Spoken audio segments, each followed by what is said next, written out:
ପିଲାମାନେ ଆଜି ଆଲୋଚନା କରିବା ଏ ୱିଣ୍ଟର ନାଇଟ୍। ଆକୁ ଲେଖିଛନ୍ତି କିଏ? Robert Burns. ରବର୍ଟ ବର୍ଣ୍ଣସ୍ଙ୍କ ବିଷୟରେ ମୁଁ ଆଲୋଚନା କରୁନାହିଁ କାରଣ ପୋଏମ୍ଟି ଲମ୍ବା ହୋଇଯିବ।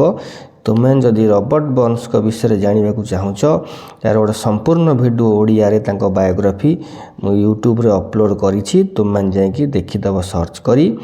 ଏହା ଛଡ଼ା ଏ ରେଡ୍ ରୋଜ୍ ଯେତେବେଳେ ମୁଁ ଆଲୋଚନା କରିଥିଲି ସେଥିରେ ମଧ୍ୟ ବିସ୍ତୃତ ଭାବେ ମୁଁ ରବର୍ଟ ବର୍ଣ୍ଣସ୍ଙ୍କ ଜୀବନୀ ଉପରେ ଆଲୋଚନା କରିଛି। ଆଜି ଆଲୋଚନା କରିବା ଏ ୱିଣ୍ଟର ନାଇଟ୍। ଏଇ ପୋଏମ୍ର ଥିମ୍ଟା କ'ଣ? ଏ ଥିମ୍ଟା ହେଉଛି ମନେ ରଖ ପ୍ରକୃତି ବନାମ ମଣିଷ, ଦୟା ଏବଂ ସହାନୁଭୂତି, ଆଉ କ'ଣ ଶ୍ରେଣୀ ବୈଷମ୍ୟ। ତିନିଟା ଜିନିଷ ମନେ ରହିଲା, ପ୍ରକୃତି ବନାମ ମଣିଷ, ଦୟା ଏବଂ ସହାନୁଭୂତି, ଆଉ ହେଲା ଶ୍ରେଣୀ ବୈଷମ୍ୟ। ପ୍ରକୃତି ବନାମ ମଣିଷ କ'ଣ ନା ପ୍ରକୃତି କଠୋର ହୋଇପାରେ କିନ୍ତୁ ମଣିଷର ସ୍ୱାର୍ଥପରତା ତାଠାରୁ ଅଧିକ ଯନ୍ତ୍ରଣାଦାୟକ। ମନେ ରହିଲା। ତାପରେ ଦୟା ଏବଂ ସହାନୁଭୂତି, ଅସହାୟଙ୍କ ପ୍ରତି ସମ୍ବେଦନଶୀଳ ହେବା ହିଁ ମାନବିକତା। ତାପରେ ଶ୍ରେଣୀ ବୈଷମ୍ୟ। ଶ୍ରେଣୀ ବୈଷମ୍ୟ କ'ଣ ନା ଧନୀ ଏବଂ ଦରିଦ୍ର ମଧ୍ୟରେ ଥିବା ପ୍ରଭେଦକୁ ଏଠି ନିନ୍ଦା କରାଯାଇଛି। ଏହି ପୋଏମ୍ଟି ଆରମ୍ଭ ହୁଏ ଏକ ପ୍ରବଳ ଶୀତୁଆ ରାତିରୁ। ବାହାରେ ପ୍ରବଳ ପବନ ସହିତ ବରଫପାତ ହେଉଛି। ଏହି ସମୟରେ କବି ସେହି ଅସହାୟ ପଶୁପକ୍ଷୀମାନଙ୍କ କଥା ଚିନ୍ତା କରୁଛନ୍ତି ଯେଉଁମାନଙ୍କର ଏହି ପ୍ରବଳ ଶୀତରୁ ରକ୍ଷା ପାଇବା ପାଇଁ କୌଣସି ଆଶ୍ରୟ ନାହିଁ।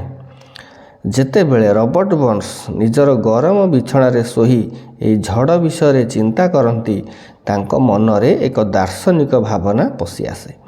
ସେ ଅନୁଭବ କରନ୍ତି ଯେ ପ୍ରକୃତିର ଝଡ଼ ଅପେକ୍ଷା ମଣିଷର ନିଷ୍ଠୁରତା ଅଧିକ ଭୟଙ୍କର। ପ୍ରକୃତି ତ ଆମକୁ ଅଜାଣତରେ କଷ୍ଟ ଦେଇଦିଏ କିନ୍ତୁ ମଣିଷ ଜାଣିଶୁଣି ଅନ୍ୟ ମଣିଷ ପ୍ରତି ଅତ୍ୟାଚାର କରେ, ସେଇଟା ହେଉଛି ବହୁତ କଷ୍ଟଦାୟକ। ଏବଂ ଆଉ କ'ଣ ଧନୀ ଶ୍ରେଣୀର ଲୋକ ଯେଉଁମାନେ ବିଳାସରେ ରୁହନ୍ତି ଏବଂ ଗରିବଙ୍କ ଦୁଃଖ ପ୍ରତି ଆଖି ବୁଜି ଦିଅନ୍ତି ସେମାନଙ୍କର ସେଇ ଯେଉଁଟା ଆହୁରି କଷ୍ଟଦାୟକ। ଆଉ ଗରିବ ଶ୍ରେଣୀର ଯେଉଁମାନେ ଉଭୟ ପ୍ରକୃତିର ତାଡ଼ନା ଖାଇଥାନ୍ତି ଏବଂ ସମାଜରେ ମଧ୍ୟ ଅବହେଳିତ ହେଇଥାନ୍ତି। ତେଣୁ ରବର୍ଟ ବର୍ଣ୍ଣସ୍ କୁହନ୍ତି ଯେ ଜଣେ ଅହଙ୍କାରୀ ପ୍ରଭୁ ହାଉଟି ଲଡ଼ିଂ ନିଜର ସୁଖରେ ମଜି ରହି ଅନ୍ୟର ଲୁହକୁ ଦେଖିପାରେ ନାହିଁ। ଏବଂ ଏହାର ଲାଷ୍ଟ ଷ୍ଟାଞ୍ଜାରେ କବି ଏକ ଦୈବୀବାଣୀ ବା ବିବେକର ସ୍ୱର ଶୁଣେଇଛନ୍ତି। ଏହା ଶିକ୍ଷା ଦିଏ ଯେ ପ୍ରକୃତ ମଣିଷ ସେଇ କିଏ ନା ଯିଏ ଅନ୍ୟର ଦୁଃଖରେ ଦୁଃଖିତ ହେଇଥାଏ। ଏହି ଯେଉଁ କବିତାଟି ଏକ ପ୍ରାର୍ଥନା ସହିତ ଶେଷ ହୁଏ ଯେଉଁଠାରେ ସମାଜରେ ପରସ୍ପର ପ୍ରତି ପ୍ରେମ ଏବଂ ଦୟା ରହିବା ଉପରେ ଗୁରୁତ୍ୱ ପ୍ରଦାନ କରାଯାଇଛି।